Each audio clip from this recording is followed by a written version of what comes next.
Épisode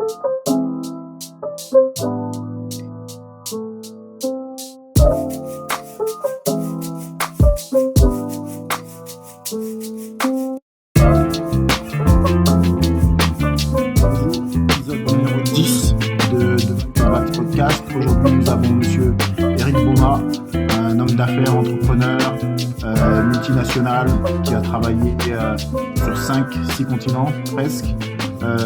Monsieur Boma, vous avez quitté la RDC pour un parcours qui vous a mené à City de Londres, à Singapour, en passant par Harvard. En revenant en Afrique, qu'est-ce qui vous a le plus surpris positivement ou négativement dans l'évolution du continent ? Et peut-on encore parler de retour quand on pèse déjà dans des cercles transnationaux, comme c'est le cas pour vous ? Je pense qu'on ne peut être que frappé positivement quand on revient sur le continent. Et d'ailleurs, je ne sais pas si on parlait de retour. Pour moi, c'est plus une réintégration qu'un retour qu'il y a eu il y a quelques années d'ailleurs. C'est pas hier. C'est une réintégration. Et donc, déjà, la première chose pour moi, c'est que tout mon parcours a toujours été, entre guillemets, porté. La ligne rouge, c'était quelque part le fil que je suivais, le fil rouge que je suivais était celui d'une future contribution au Congo. C'est acquérir des compétences qui pouvaient me manquer à l'époque. Chacun a un profil, mais c'était l'enrichir pour que je sois en mesure d'avoir une contribution pertinente. Ça veut dire aussi quelque part une espèce d'élévation stratégique, dans la mesure où c'est bien d'avoir non seulement les compétences techniques, mais aussi le regard. Standing on the balcony, être capable de pouvoir voir un petit peu l'image de manière plus globale, voir un petit peu aussi les rapports de force que l'on peut voir à l'international, ceux qui sont les plus palpables et ceux qui sont peut-être les moins faciles à détecter, mais qui aident plutôt, je voulais dire, à, entre guillemets, shape, dessiner les contours de l'action économique, de manière générale, économique, politique, stratégique. Okay. Alors, je crois que la question, c'était aussi qu'est-ce qui m'a surpris en rentrant, positivement ou négativement. Je dis que la première chose, c'était l'Afrique est en ébullition. Quand on arrive au Nigeria, c'est une effervescence incroyable. On arrive à Kinshasa, c'est vrai qu'il y a un trafic impressionnant, pour dire le moins, mais c'est aussi la preuve d'une forte vitalité qu'on sent, qui n'est pas la même que celle qu'il y avait il y a 20 ans.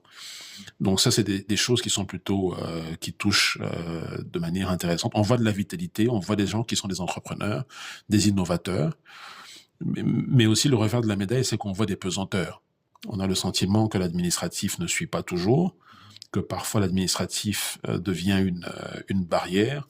On a le sentiment aussi à certains égards que la fiscalité n'est pas créative, pour ne citer que ces deux éléments-là. Mais c'est des choses qui font ressentir que les énergies ont besoin d'être libérées et ne le sont pas encore. Elles ne sont pas encore guidées.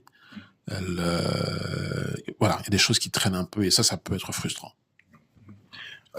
Vous avez fait des études à Harvard, Kennedy School, Chicago Booth, l'université de Tel Aviv. En quoi cette combinaison vous a-t-elle préparé à comprendre les enjeux du pouvoir mondial autour de l'Afrique ? Et avez-vous une différence claire dans la manière dont chaque région regarde notre continent ? Chicago était et pour moi un petit peu je dirais le temple de la location optimale des capitaux.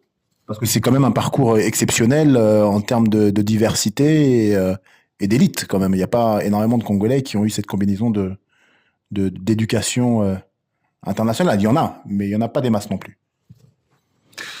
Je n'ai pas tenu de statistiques, donc j'aurais du mal à dire vraiment, mais ce qui est vrai, c'est que j'ai rencontré des profils particuliers, que ce soit à Subdeco Paris, que ce soit à Harvard, à Chicago ou Tel Aviv.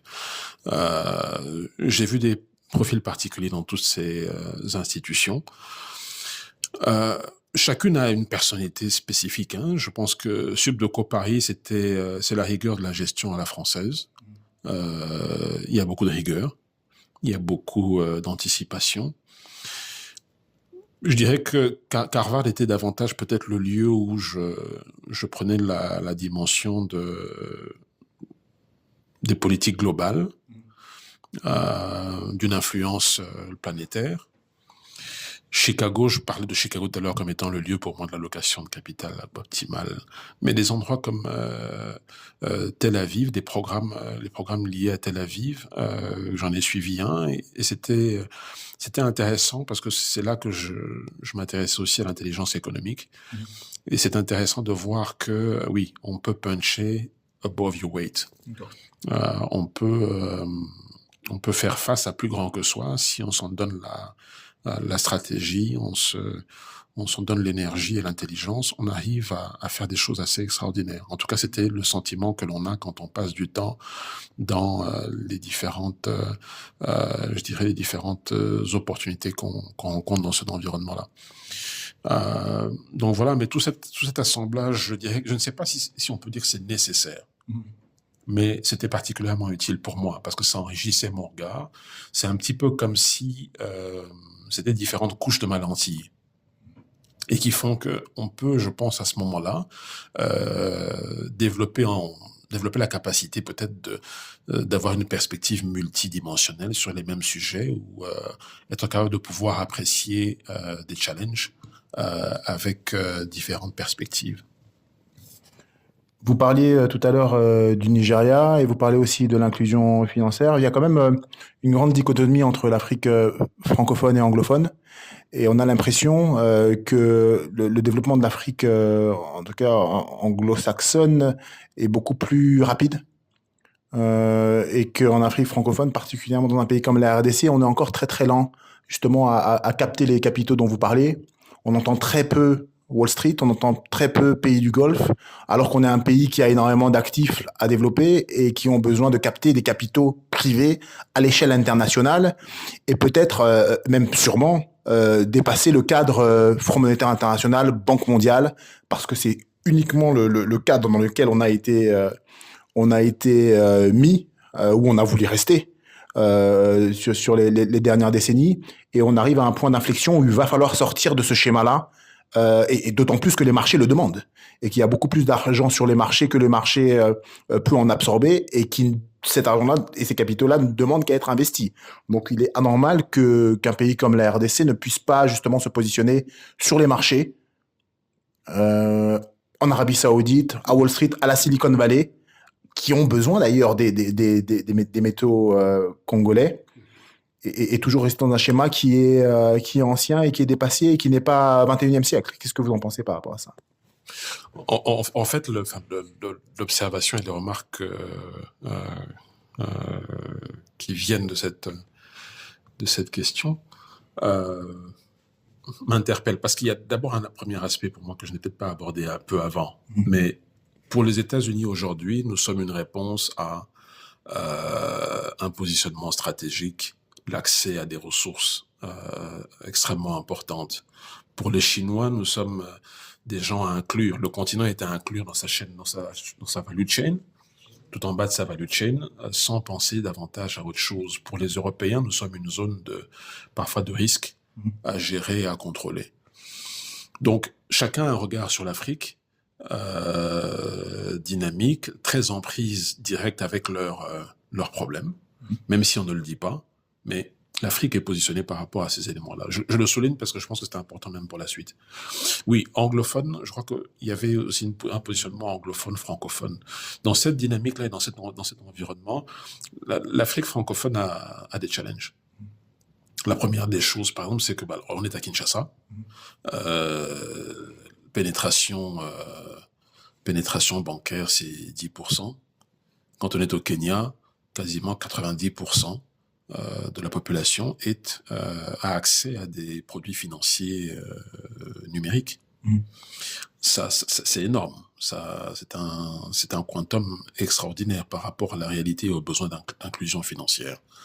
On a donc deux environnements différents. J'ai pris le Congo parce que je pense qu'il est symbolique de l'Afrique francophone, de ce point de vue-là, et le Kenya joue un autre jeu. Quand on parlait d'accès aux financements mondiaux, de manière générale, il y a beaucoup de pays en Afrique francophone qui sont très en arrière. qui n'accèdent pas en fait aux capitaux internationaux. Mais quand on est au Nigeria aujourd'hui, on a des licornes un peu partout. En tout cas, il y en a quand même. Les licornes africaines sont généralement nigériennes. Et ça veut dire beaucoup. Ça veut dire, et ça touche à d'autres éléments encore de mon point de vue. Ça touche peut-être à un triptyque. Hein. Je pense que on arrive à, dans beaucoup de ces pays-là, la politique en matière d'éducation a été payante. Ça n'était peut-être pas parfait, mais aujourd'hui, quand on va au Kenya, il y a des financiers top-notch, des techniciens de très haut niveau, des ingénieurs. C'est pour ça que Google s'y installe, que Microsoft s'y est posé depuis plusieurs années déjà, OpenAI Afrique y est. Ils n'y sont pas pour rien. Ils n'y sont pas pour faire plaisir à qui que ce soit. Ils y sont parce que l'écosystème, les règles d'investissement ont été bonnes. Et là, je touche, quand je dis investissement, après avoir parlé de l'éducation, oui, ils ont aussi créé un contexte qui fait que sur le plan fiscal notamment, mais aussi au niveau des infrastructures, il y a un écosystème qui est favorable à l'investissement.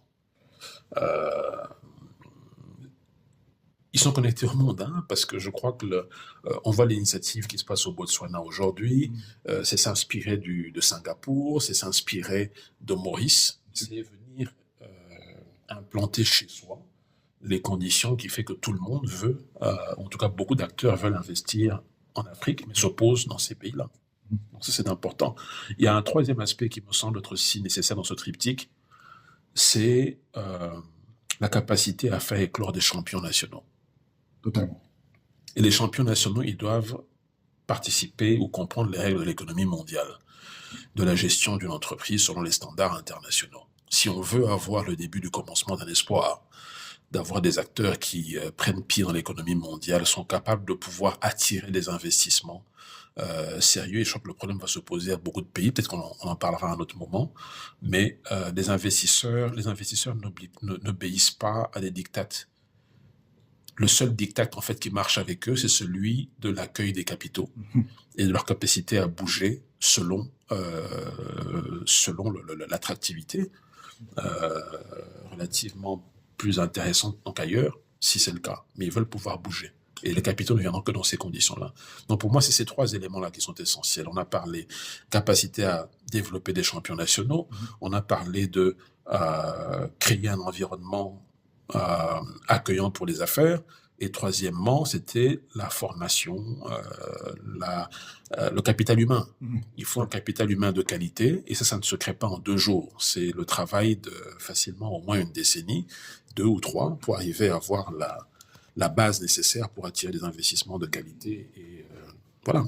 Vous parlez de capital humain, on a un capital humain extraordinaire dans ce pays. Il y a des talents à tous les niveaux, mais qui sont isolés et qui ne sont pas encadrés par les pouvoirs publics comme il se devrait, et comme c'est le cas au Nigeria et dans des pays comme le Kenya. Dans le cas du Nigeria, dans le cas du Kenya, dans le cas du Ghana, oui, il y a eu des politiques d'encadrement, il y a des choix stratégiques qui sont faits. En fait, il faut se poser dans une perspective de long terme. On ne regarde pas à l'échelle des 3 ou 4 ans qui vont venir, on pense à l'échelle des 15, 20, 30 ans qui vont venir. Et parce qu'on sait dans quelle direction on veut aller, en s'appuyant sur une analyse stratégique rigoureuse, on est en mesure à ce moment-là de former la quantité qu'il faudra avec le niveau de qualité suffisant. Et je pense que c'est ce qu'ils ont été en mesure de faire. Je ne dis pas qu'ils ont été parfaits, mais ils sont probablement les meilleurs de la classe. Le cas du Maroc aussi, hein, au CP, quand on voit la qualité des ingénieurs, aujourd'hui même les entrées les différentes classes, ça fait plusieurs années que ça fonctionne comme ça. Les Marocains sont en train de former des ingénieurs d'une qualité extraordinaire. Ils le font maintenant au Maroc. Il y a beaucoup de gens qui vont aller se faire former à Polytech, etc. D'abord, ils ont généralement les promotions étrangères les plus importantes. Bien sûr. De gens ultra brillants, mais ils le font. Mais ce n'est pas quelque chose qui se fait au hasard. C'est vraiment prendre du recul, c'est vraiment comprendre dans quelle direction on veut aller et ensuite rassembler les moyens pour atteindre ces objectifs-là. Et je pense que c'est incontournable. Vous êtes congolais, mais il semble que, en tout cas, quand on regarde votre carrière, vous avez toujours pensé mondial. De Kinshasa à Singapour, à Londres, à Boston, à Harvard. Vous avez travaillé pour ce qui est la plus grande compagnie minière au monde, BHP Billiton, d'Australie. Aujourd'hui, en tant que CEO basé à Singapour, vous parlez aux investisseurs d'Asie, d'Europe, d'Amérique, d'Australie. Que comprennent-ils de l'Afrique et que sous-estiment-ils le plus, d'après vous? Je parlais un peu tout à l'heure de ce que les uns et les autres voyaient en nous. Réservoir de matières premières, frontières économiques avec une démographie galopante, aussi zone de risque pour beaucoup, quand ils ont un petit peu peur de l'Afrique. Mais ils savent aussi qu'on ne pourra pas parler de révolution industrielle, de la prochaine révolution industrielle, sans l'Afrique. Et au cœur de cette Afrique, le Congo. Ils en sont parfaitement conscients en général. En tout cas, la plupart des gens à qui j'ai l'occasion de parler, je crois on parlait d'une rencontre avec un SPAC tout à l'heure, c'est la même chose. Ils ont tous conscience de ça et je pense que l'Afrique a plus le vent en poupe qu'ils ne le croient. Et on doit être prêt pour ça. Ça, c'est un premier aspect. Mais une chose sur laquelle les gens sous-estiment, ou du moins peut-être, je ne sais pas s'ils sous-estiment, parce que tous les pays africains ne sont pas logés à la même enseigne. L'époque où McKinsey parlait des lions africains, Lions on the Rise, je crois, c'est revolu et finalement, je crois que 10 ans après, ils ont commencé davantage à parler je dirais, d'îlots africains de prospérité ou îlots, c'est peut-être trop dit, mais des sous-régions qui avaient un dynamisme relativement homogène et différent. Donc, pour moi, les gens sont relativement conscients de ça, mais par contre, là où on nous attend, c'est dans notre capacité à à développer une vision, à développer des stratégies qui puissent centraliser, en fait, quelque part, notre prospérité sur nous-mêmes. Nous prenons le risque, quand nous ne mettons pas nos esprits, nos intelligences à construire cette prospérité pour qu'elle puisse bénéficier à nos nations, nous prenons le risque d'être juste un réservoir de matières premières, comme ça a été le cas pendant plusieurs siècles finalement. Ça a été un réservoir de matières premières humaines, ça a été un réservoir de matières premières caoutchouc par exemple notamment, enfin les VA, et puis ensuite c'est devenu toutes les matières que l'on connaît, enfin tout le monde connaît l'histoire. Et donc, je pense que le monde aujourd'hui est en train de voir un peu. C'est comme une espèce de moment où l'Afrique, je pense, qu'est un peu comme je dirais, la clé de voûte de ce futur développement. Mais elle court le risque de marcher à côté si elle ne se prend pas en main, si elle n'est pas capable de dépasser ses propres limites pour en créer de nouvelles. Il faut avoir cette capacité à repousser, à se réinventer finalement face aux nouveaux enjeux qui nous entourent. Australie, RDC, 2 géants miniers, 2 modèles. Un qui est beaucoup plus mature, l'autre mature en devenir s'il prend ses responsabilités. Chez BHP Billiton, vous avez vu de l'intérieur le modèle australien, sa stabilité réglementaire, infrastructure, efficacité d'exécution. Si vous deviez comparer la RDC, le premier producteur mondial de cobalt, quels sont, selon vous, les 2 chiffres qui résument le gouffre ou l'opportunité entre ces 2 modèles? Je pense qu'il y a peut-être 2 ou 3 choses qui viennent à l'esprit tout de suite. Enfin, la première image qui me frappe, quand on voit le Chili, par exemple, mais bon, pour moi, c'est comme un écho un peu à l'Australie, mais revenons sur l'Australie, désolé. L'Australie transforme localement, en grande partie. Le Congo, quasiment pas. Pour moi, c'est ça l'image qui me frappe. Si on devait résumer, arrêter la conversation là, ça serait vraiment les 2 éléments qui me manquent. Parce que le Congo, c'est quoi? C'est peut-être 2% de transformation de son cobalt. 2%. Le cuivre, peut-être 5%.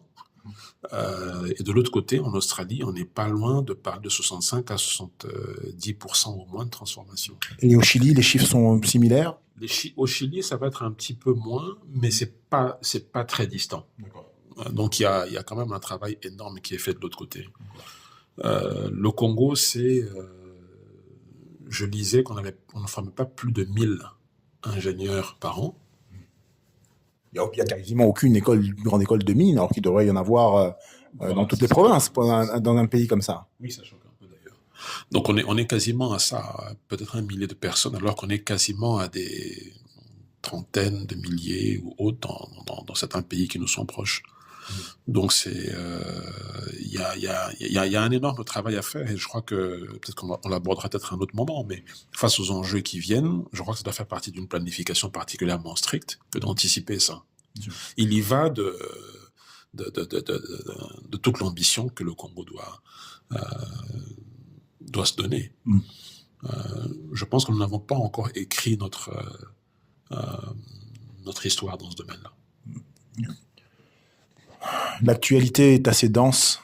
Les États-Unis et la RDC sont sur le point de signer un deal minier contre sécurité. On a vu avant des pays comme l'Arabie Saoudite qui ont, dans les années 70, fait alliance avec les États-Unis et adossé le pétrole au dollar américain. Est-ce que c'est quelque chose que la RDC doit prendre en considération quand on regarde la puissance de feu qu'est devenue l'Arabie Saoudite? Certains diront qu'effectivement la RDC ce n'est pas l'Arabie Saoudite, mais on a à apprendre de ces modèles-là si on veut justement les égaler et les dépasser. D'autant que ceci s'est passé il y a 50 ans et on en voit les fruits qu'aujourd'hui, comme vous mentionnez un peu plus tôt, avoir une vision sur le long terme. Donc je pense que il y a beaucoup à apprendre de ces pays. Il ne faut pas simplement partir là-bas pour faire joli, pour la photo, parce que c'est vrai que les Congolais sont aussi... on est coutumier du fait. Et signer un deal, l'exécuter et le rendre successful, c'est une autre paire de manches. Donc, et ça, c'est quelque chose dont on a la responsabilité. C'est une opportunité historique. Mais est-ce que c'est quelque chose qui va suivre dans le temps? Qu'est-ce que vous pensez de cette opportunité, c'est un imbroglio en même temps? En quelques mots, l'avenir nous dira. Mais quand on est face à... Je crois qu'il faut aussi peut-être aussi se reposer dans le contexte. C'est un moment stratégiquement considérable pour le Congo. C'est une fenêtre d'opportunité qui n'était pas envisageable il y a quelque temps. Et maintenant que cette porte s'ouvre, on va voir comment est-ce que nous enfonçons cette porte ou comment nous nous installons dans la pièce derrière. Mais elle appelle quand même à pas mal de considérations stratégiques.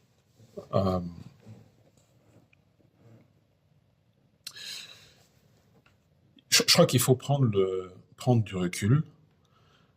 Cette circonstance, en temps normal, quand, encore une fois, moi je suis béotien par rapport à certains aspects de notre vie publique, donc il y a des choses dans lesquelles je ne suis pas, ou I'm not privy to them, donc je ne suis peut-être pas au courant de tout. Mais le premier réflexe quand on me dit ça, je me dis, ouch, est-ce qu'on est prêt pour ça? Parce que c'est un peu comme si on faisait rentrer le loup dans la bergerie dans une certaine mesure. Bien sûr. Certains diront qu'il était déjà là. La réalité, c'est qu'il était déjà là. Voilà. Il était déjà là, sauf que avant, on lui avait pas mis les couverts, mais là, cette fois-ci, on est vraiment en train de lui tirer son tapis rouge à fond. Donc, effectivement, avant, il était déjà là. Mais maintenant que la porte est ouverte d'une manière nouvelle, c'est aussi l'opportunité d'un New Deal. Si on y pense, si on prend le recul et qu'on regarde à distance, qu'on regarde l'ensemble des différentes considérations, c'est le moment d'un New Deal comme jamais avant. Totalement. À condition qu'on ait encore une fois la profondeur stratégique, qu'on se la donne pour pouvoir prendre les bonnes... venir faire les mêmes propositions. Je crois que j'ai coutume de dire que notre partenaire est comme un surfeur californien, à la recherche de la plus haute vague. Et la plus haute vague dans cette conversation, ça sera la vision stratégique. Elle doit être robuste. Il faut savoir ce que l'on veut mettre sur la table réellement et dans quelles circonstances. Tout à l'heure, on parlait de champions africains. Qu'est-ce qu'on va faire? Est-ce qu'on va créer des opportunités de off-take massif par notre partenaire vis-à-vis de sociétés congolaises ou à capitaux congolais ou quel que soit le panachage capitalistique qu'on va faire? Est-ce que c'est ça qu'on va faire? Si c'est le cas, est-ce que nous sommes prêts sur le plan, on a parlé tout à l'heure des ressources humaines, le capital humain.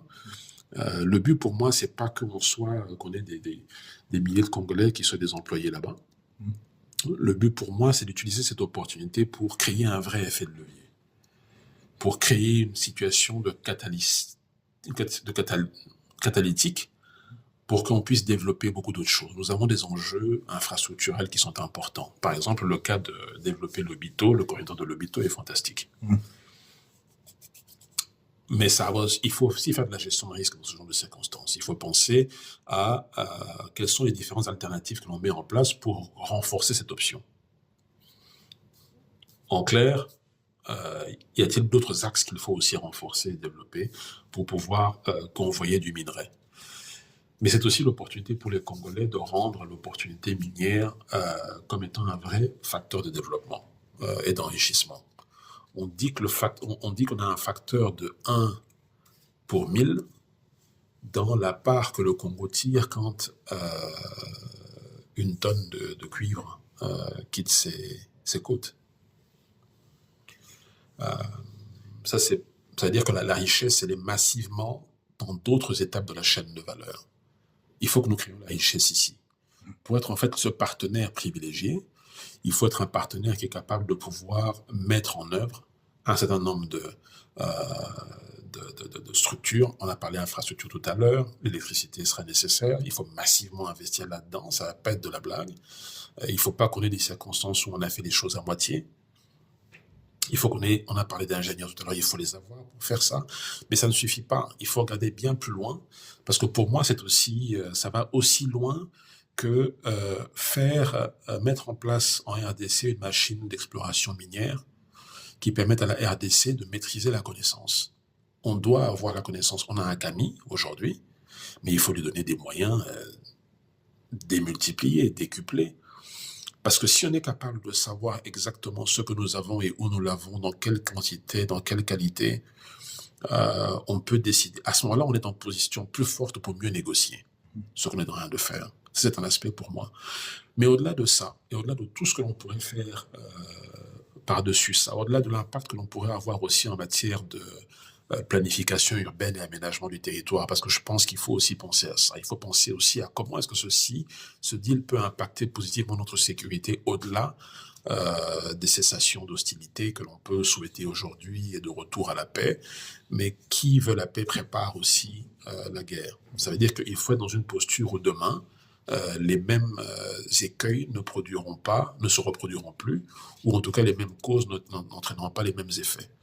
Donc il faut vraiment une visée transformationnelle de notre société qui puisse s'accompagner ou surfer sur cette opportunité qui vient vers nous aujourd'hui. L'autre aspect auquel je pense, c'est que grâce à un tel contexte, on doit pouvoir influencer aussi les autres relations que nous avons à l'international. Nous avons d'autres partenaires qui sont aussi sur le territoire congolais, des Australiens, des Canadiens, des Chinois, qui sont dans notre environnement, qui ont they've paid the price to be there. Il faut en profiter pour revisiter nos relations quelque part, pour leur donner une nouvelle ampleur, pour faire que la place du Congo dans les anciennes transactions soit valorisée. C'est ça qui me vient à l'esprit, mais je pense qu'il y a, comme je disais, je parlais d'effet catalytique. Je pense que si on est capable de le faire, on peut créer un vrai effet de levier, faire que ce petit événement-là, entre guillemets, soit un quantum leap pour nous. C'est pas juste un petit saut de grenouille. Il faut vraiment faire en sorte que l'on passe à autre chose. Ça va avoir des impacts aussi en matière de gouvernance des entreprises. Ça doit aussi avoir un impact dans le coût de nos financements. Si on est adossé à une relation américaine comme ça dans laquelle nous sommes un projet américain, nous sommes des projets américains qui devraient bénéficier aussi d'un risque, du risque américain. Et le risque américain, c'est probablement l'un des meilleurs. Donc, je m'attends à ce que ça ait un impact comme celui-là si on est capable de naviguer correctement dans toute cette conversation. Mais pour moi, c'est tout ce qui peut se passer aujourd'hui, il faut que nous ayons l'esprit de n'en faire que le premier chapitre de quelque chose de plus long avec plusieurs volets de discussion et de négociation pour que la maison l'équipe Congo, la maison Congo, puisse gagner autant que la maison Amérique. Très bien. Deux dernières questions. Il y a énormément d'investisseurs, comme vous l'avez mentionné, qui veulent venir ici, qui sont très intéressés par ce pays, mais qui ont peur du gouvernement congolais, dans le sens où ils n'ont pas l'impression que des accords qui peuvent être signés, et des fois qui ont été signés, n'ont pas toujours été respectés. Ils veulent venir dans ce pays, mais il y a quand même une énorme peur. Comment est-ce que le gouvernement, justement, peut s'encadrer de figures de classe mondiale comme vous, sans pour autant être dans le gouvernement? Parce qu'on a toujours l'impression que pour aider le pays, il faut forcément être dans le gouvernement, or que pas toujours. On le voit dans d'autres pays, il y a des figures comme les vôtres ou d'autres entrepreneurs qui sont autour du gouvernement, mais qui ne sont pas à l'intérieur, mais qui influencent justement les décisions de ce gouvernement-là. Comment est-ce que les deux entités peuvent éventuellement travailler ensemble sur la longue? Parce que c'est quelque chose qu'il va falloir mettre sur la table. Parce que quand vous signez un deal avec les États-Unis, il va falloir que les États-Unis aient des interlocuteurs à leur standard en face. Et quand bien même il y a des gens du gouvernement qui sont très compétents, la réalité, c'est qu'il n'y en a pas suffisamment. Qu'est-ce que vous en pensez de ça? Bon, je pense que généralement, le risque au Congo, il est magnifié. Peut-être que c'est par notre faute, hein, mais il est souvent magnifié au-delà du nécessaire. Peut-être parce qu'effectivement, il n'y a pas toujours les bonnes conversations à tous les étages, peut-être, j'en sais rien. Les partenariats publics-privés sont pour moi un aspect important. En discutant avec les uns et les autres, en voyant un peu le schéma qui se met en place, mais ça c'était bien avant même la conversation la situation du deal États-Unis-Congo, on voit qu'il y a quand même des projets qui se mettent en place. On voit que les partenaires trouvent des opportunités intéressantes. Parfois dans le secteur privé, tout simplement, des gens sont en train de travailler.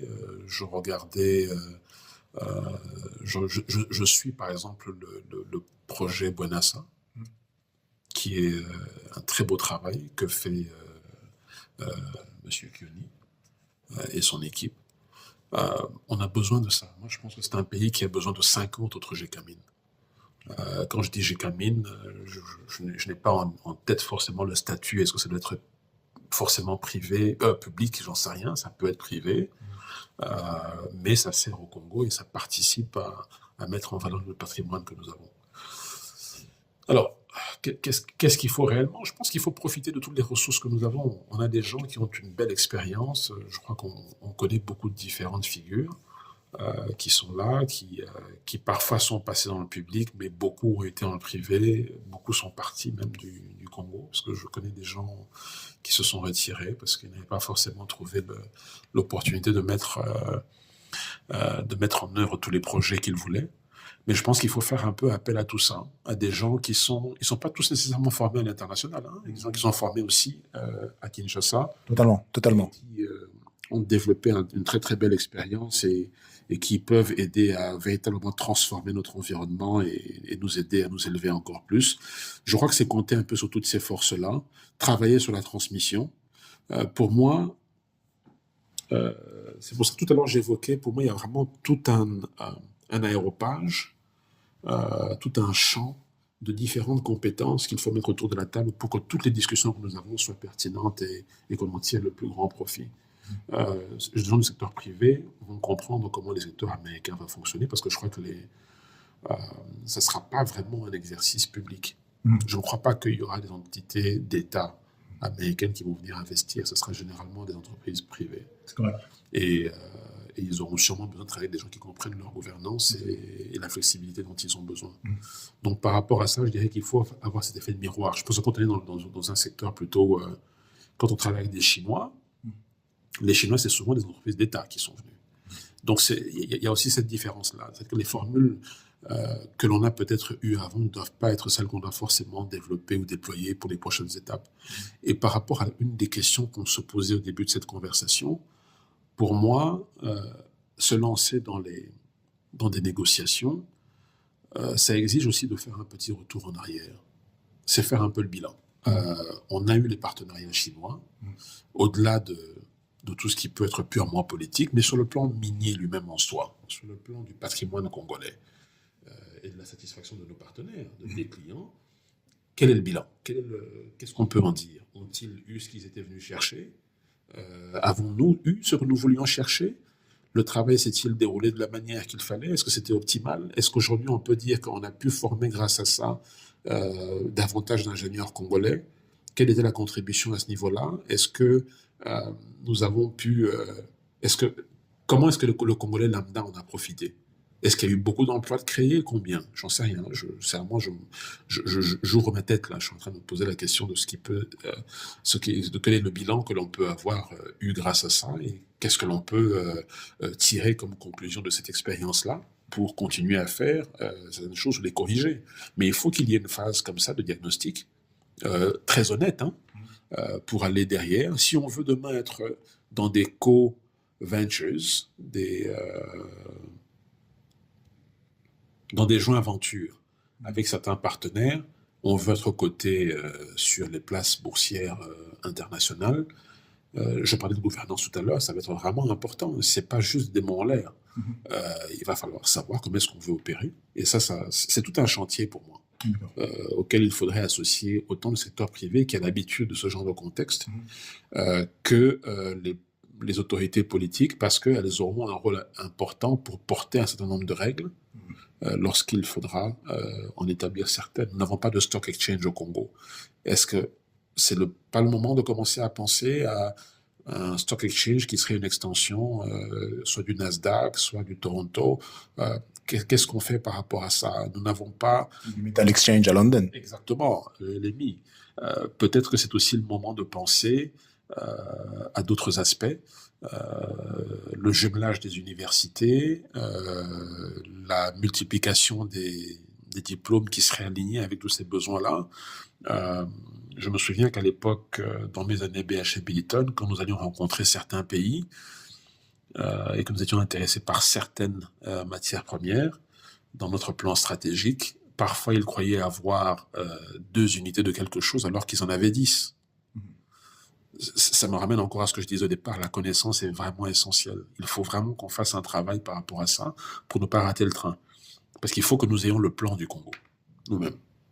Comme ça, on ne vend pas à $2 ce qui en vaut 2000.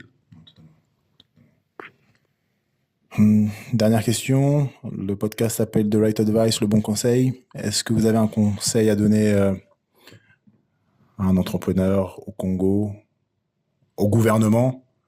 Parce que c'est un gouvernement qui a des bonnes initiatives, qui a une bonne volonté, n'a pas toujours les outils, parce qu'il les cherche. Et d'où l'importance aussi de pouvoir lui fournir des gens comme vous et moi, je pense. Est-ce que vous avez des conseils spécifiques ou de manière plus générale sur lequel les entrepreneurs congolais, parce que je pense qu'il... comme je disais, mon rêve, c'est de voir une cinquantaine de Gécamines ou équivalent Gécamines fleurir dans l'environnement congolais. Et j'ai envie de dire, be bold. Ne soyez pas enfermés, apprenez au maximum, épaississez vos profils. C'est génial s'ils peuvent aller faire des écoles et avoir toutes les formations nécessaires, mais c'est encore mieux quand ils s'impliquent dans le travail et acquièrent aussi de l'expérience sur le terrain. Ne pas avoir peur d'aller dans des mines, parce que c'est pas normal que... je crois que beaucoup de gens Kinshasa, on parle d'une 20aine de millions de personnes. Je crois que peu de gens comprennent ce que c'est qu'une mine.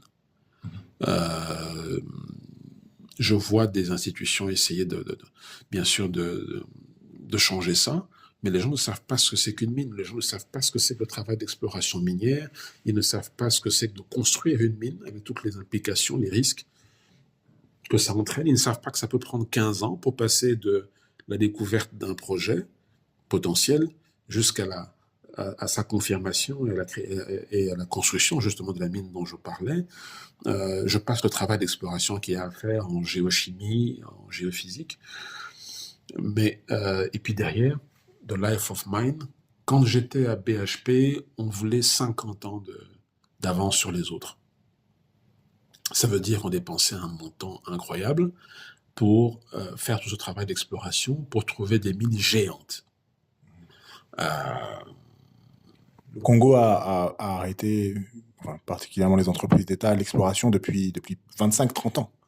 C'était une autre époque alors, il faut vraiment repartir là-dedans, il faut peut-être structurer des financements, donner peut-être rassembler les ressources de 4 ou 5 ou 10 acteurs et être capable de pouvoir relancer un travail d'exploration. Je crois que j'ai vu qu'il y avait des structures qui sont spécialisées dans l'exploration, qui sont passées au Congo et peut-être qui y travaillent maintenant, je ne saurais pas forcément le dire.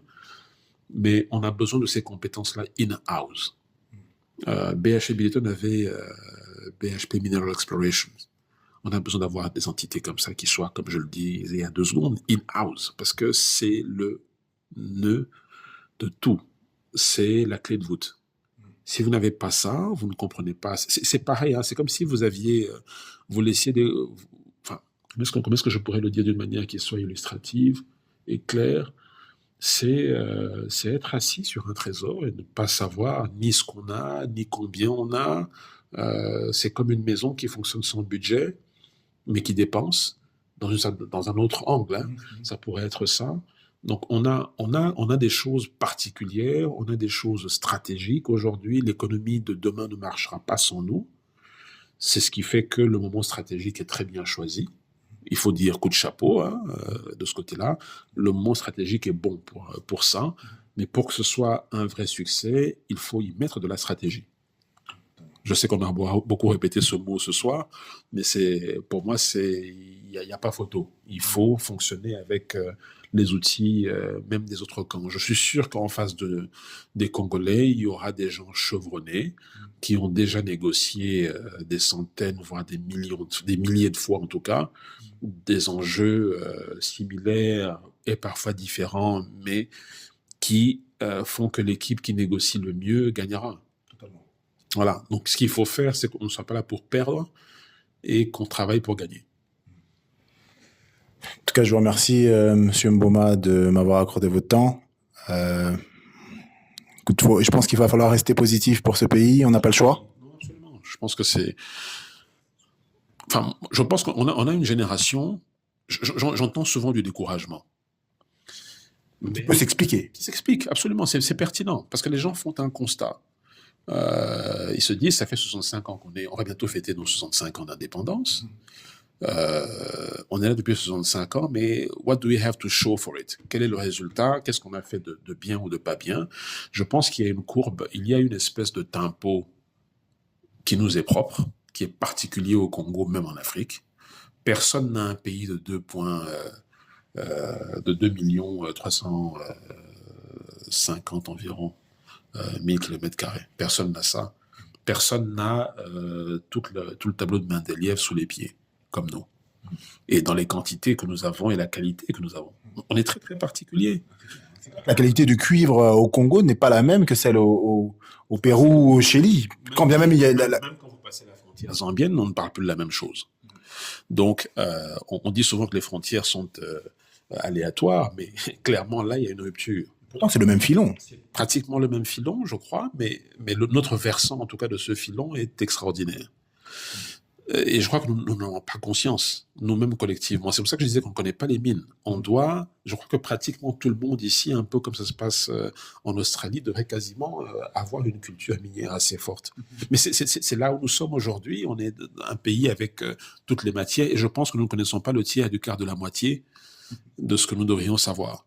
Et donc, par rapport à ça, vous savez, à un moment donné, j'étais au Gabon. Pour BHP, nous étions intéressés par le projet Belinga. Et quand on regarde Belinga, on voit que c'est un prolongement de magnifiques, extraordinaires, massives réserves de minerais de fer qui a une extension au Cameroun, au Congo-Brazzaville, bien sûr au Gabon, mais il est impensable que ça s'arrête à la frontière pile de la RDC et puis qu'on le retrouve en province orientale. Ce que je veux dire par là, c'est que qui a fait l'exploration correcte avec les technologies actuelles de l'Équateur? Peut-être personne. Et la force du Congo, et ça c'est peut-être une chose que j'ai envie de dire, les Congolais doivent regarder leur pays comme un patrimoine et une espèce de portefeuille d'investissement quasiment, avec un chapitre qui s'appelle diamant, un autre qui s'appelle cuivre. On va un peu plus loin, enfin le cuivre est associé au cobalt généralement, mais vous allez trouver du minerai de fer en province orientale. Qui a pensé à ça? On ne les a même pas touchés. Maïndombe du pétrole, en plein milieu de notre territoire, qu'on ne regarde pas encore. Et ça, ce n'est qu'un seul. Je n'ai soulevé que le tiers du quart de la moitié du dixième de ce que je approche à savoir. Mais il y a tellement de choses. Et je pense que si on a une réflexion qui tient compte de ça, qu'on prend le recul, et qu'on se dit, nous, on devrait être en mesure de dire merci pour votre intérêt, nos chers amis. Nous allons effectivement exploiter autant de notre patrimoine avec vous à tel endroit. Mais on ne veut le faire que pendant un certain temps, dans telles conditions, et on se met d'accord, et on le fait d'une certaine manière. Mais on peut aussi avoir d'autres partenaires qui sont intéressés par d'autres choses. Et tout ça, c'est de l'emploi pour les Congolais, c'est une richesse qui peut être multigénérationnelle. En même temps, il ne faut pas oublier que ce qui a de la valeur aujourd'hui, parce que les technologies que nous vivons, que nous utilisons, s'appliquent et utilisent ces matières-là, demain, ça peut être une circonstance complètement différente. Parce que les technologies évoluent. Demain, le sable de la plage peut devenir une matière essentielle. Et puis, on décide d'oublier le cuivre. Donc, il faut le développer. Quand il y a de la demande, il faut profiter de cette demande au bon moment. Et par exemple, quand on a des partenaires qui signent avec nous, je pense qu'on peut se le dire clairement, c'est avoir des clauses qui imposent une stabilité des prix, mais qui ne soit pas une stabilité uniquement à 100%. Si le marché évolue dans un sens ou dans l'autre, il faut tenir compte de ça pour que nous ne soyons pas en train de perdre, que ce soit un très bon deal pour nous. Ça, c'est un aspect. Mais il faut aussi être dans une posture où on gère notre patrimoine. C'est-à-dire que j'exploite, mais je n'exploite pas pour tuer, pour complete depletion. Donc il faut que nous mettions de l'intelligence dans cette gestion, parce que ce que nous avons entre les mains aujourd'hui doit pouvoir servir les prochaines générations. Mes enfants, tes enfants, nos prochaines générations doivent pouvoir bénéficier de ce potentiel. On ne l'a pas surexploité avant, pour de bonnes raisons. Exploitons-le optimalement aujourd'hui. En tout cas, je pense qu'on pourrait passer toute la soirée à continuer à refaire le monde. Le Congo est passionnant. Je crois que c'est probablement on peut recevoir des claques du Congo, mais on revient toujours parce que c'est le plus beau pays. Bon, en tout cas, je vous remercie de m'avoir accordé ce temps-là. Très bonne continuation et restons positifs pour ce merveilleux pays. Compliqué, mais merveilleux quand même.